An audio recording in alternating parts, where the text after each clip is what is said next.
അല്ല, CF സാറും പേരപ്പനും എല്ലാം ടീച്ചേഴ്സായിരുന്നു. ഞാൻ പറഞ്ഞ എൻ്റെ പേരപ്പനും പിന്നെ CF സാറും എല്ലാം ഒരേ സമയത്ത് അവിടെ പഠിപ്പിച്ചുകൊണ്ടിരുന്നപ്പോഴാണ് ഞാൻ സ്കൂളിൽ ചേരുന്നത് 5ാം ക്ലാസ്സിൽ.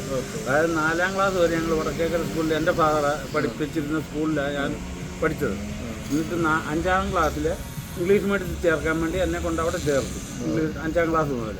അപ്പം ഇംഗ്ലീഷ് മീഡിയത്തിൻ്റെ സെക്കൻഡ് ബാച്ചിലായിരുന്നു ഞാൻ. 1ാമത്തെ ബാച്ചിൽ എൻ്റെ പേരപ്പൻ്റെ മകനും പിന്നെ ബിജി ഇവരെല്ലാം കൂടെ. 2ാമത്തെ ബാച്ച് വന്നപ്പോഴത്തേന് ഞങ്ങളെല്ലാം കൂടെ ഈ പിന്നെ OA ജെയിംസും പിന്നെ മൈക്കിളും എല്ലാം ഞങ്ങളെ 5 പേർക്കും പിന്നെ 10 വരെ അവിടെ 68 ആണ് ഇംഗ്ലീഷ് അവിടുന്ന് സെൽഫി ക്ലാസ്. ഒരു KK തോമസ് നിങ്ങളുടെ പിന്നെ KK തോമസ് ഇംഗ്ലീഷ് ഡിപ്പാർട്ട്മെന്റ് കേണലായിട്ട് അവനെ പിന്നെ ഞങ്ങളുടെ കൂടെ KK തോമസ് ഞാൻ ഇങ്ങനെ അവിടെ ഈ സ്പീച്ച് കോമ്പറ്റീഷൻ, essay കോമ്പറ്റീഷൻ അവൻ്റെ ഒരു റിലേറ്റീവ് ആയിരുന്നല്ലോ ആ സാറ്. എന്തോ അവൻ്റെ ഒരു പിന്നെ നമ്മുടെ ഗെറ്റി സെബാസ്റ്റ്യൻ, നല്ല വെളുത്തിട്ടുള്ള സെബാസ്റ്റ്യൻ സാറിൻ്റെ പെങ്ങളുടെ മകനായിരുന്നു. പിന്നെ KK തോമസ് പിന്നെ ഇവിടുന്നുള്ള ഫാത്തിമാവരും. ഫാത്തിമത്തുനിന്ന് എൻ്റെ CBയിൽ എൻ്റെ കൂടെ ഒരുമിച്ച് ഞങ്ങൾ രണ്ടുപേരും CBയിൽ കേരളത്തിൽ ജോയിൻ ചെയ്തു. തോമസ് MSc കെമിസ്ട്രി ആയിരുന്നു. ഞങ്ങൾ രണ്ടുപേരും കൂടിയാണ് CBയിൽ. തോമസിനോട് റിട്ടയർ ചെയ്യിച്ചു, ഇപ്പം എറണാകുളത്ത്.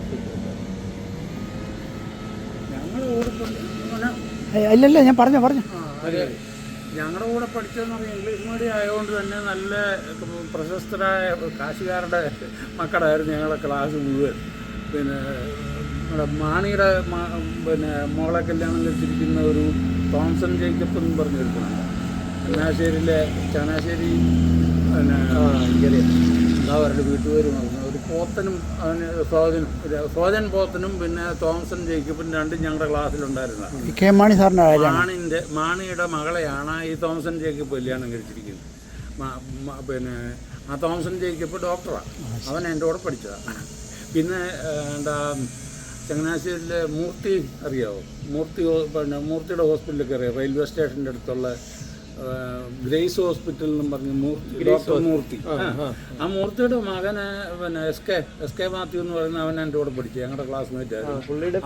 ബിലീവേഴ്സ് ചർച്ചിൻ്റെ ഹോസ്പിറ്റലിൽ അവൻ ഇപ്പോഴും ഡോക്ടറായിട്ട് സെർവ് ചെയ്യുന്നു. പുള്ളിയുടെ പെങ്ങളെയാണ് കുരുവിള കല്യാണം കഴിച്ചത്. കുരുവിള എന്ന് പറയുന്നത് എസ് കെയുടെ പെങ്ങളെയോ? പുള്ളി MSc കെമിസ്ട്രി സുവോളജിയാണ്. അന്ന് സത്യം പറഞ്ഞാൽ ചില പോസ്റ്റ് ഗ്രാജുവേറ്റ് കോഴ്സുകളൊന്നും SBയിൽ ഇല്ലായിരുന്നു, അല്ലെങ്കിൽ SB മാത്രമുള്ള ചില കോഴ്സുകളുണ്ടായിരുന്നല്ലേ?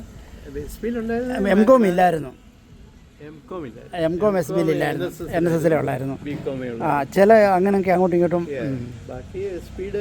കെമിസ്ട്രി, ഫിസിക്സും മാത്സും ഒക്കെ ഭയങ്കര. MA ലിറ്ററേച്ചർ, എക്കണോമിക്സ്, മലയാളം ഇംഗ്ലീഷും.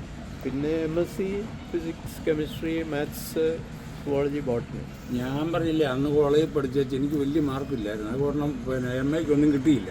അത് കഴിഞ്ഞ് ഞാൻ അമേരിക്ക വന്നു കഴിഞ്ഞാൽ കോഴിക്കോട് യൂണിവേഴ്സിറ്റിയിൽ ഞാൻ പിന്നെ ചേർന്ന് ഇതെടുക്കാൻ വേണ്ടി, MA ആയിട്ട് പഠിച്ചു വെച്ച PhD എടുക്കാൻ വേണ്ടിയായിരുന്നു എൻ്റെ പ്ലാന്. അതിനിവിടെ വന്നു കഴിച്ച് ഞാൻ രജിസ്റ്റർ ചെയ്തതാണ്. അന്ന് പിന്നെ ഈ പറഞ്ഞ ഡോക്ടർ MM ബഷീർ സാറും കാരശ്ശേരി സാറില്ല, ഇവരെല്ലാം പിന്നെ അന്ന് പോലെ പരിചയമാണ്. ഞാനവിടെ കോളേജിൽ പേര് രജിസ്റ്റർ ചെയ്ത് പിന്നെ കറസ്പോണ്ടൻസ് കോഴ്സ് എടുക്കാനായിട്ടുള്ള പേപ്പർ. പക്ഷേ അന്ന് പാരലൽ കോളേജിലാണെങ്കിലും MA ഹിസ്റ്ററി ഒക്കെ MA ഇംഗ്ലീഷ് എടുത്തിരുന്നെങ്കിൽ യുഡ് ഹാവ് ബിക്കം. അന്ന് പഠിക്കാനുള്ള മാർക്കില്ലായിരുന്നു, സാമ്പത്തിക ഇത് ഞാൻ ചെയ്യാൻ എല്ലാം ചെയ്തതാണ്. ഇപ്പോഴും പേപ്പർ കയ്യിലിരിപ്പുണ്ട്. കറസ്പോണ്ടൻസ് കോഴ്സിൻ്റെ ക്ലാസ് തുടങ്ങിയതാണ്. അന്നേരം വൈഫിൻ്റെ ഒരു പ്രാവശ്യം വന്നിട്ട് പിന്നെ വീണിട്ട് തോളിനൊരു പ്രോബ്ലമായി, കോഴ്സ് മുടക്കി. അപ്പം നമ്മുടെ തലേ പറഞ്ഞിട്ടില്ലത്. നമുക്ക് ഇന്ന് നിർത്താം.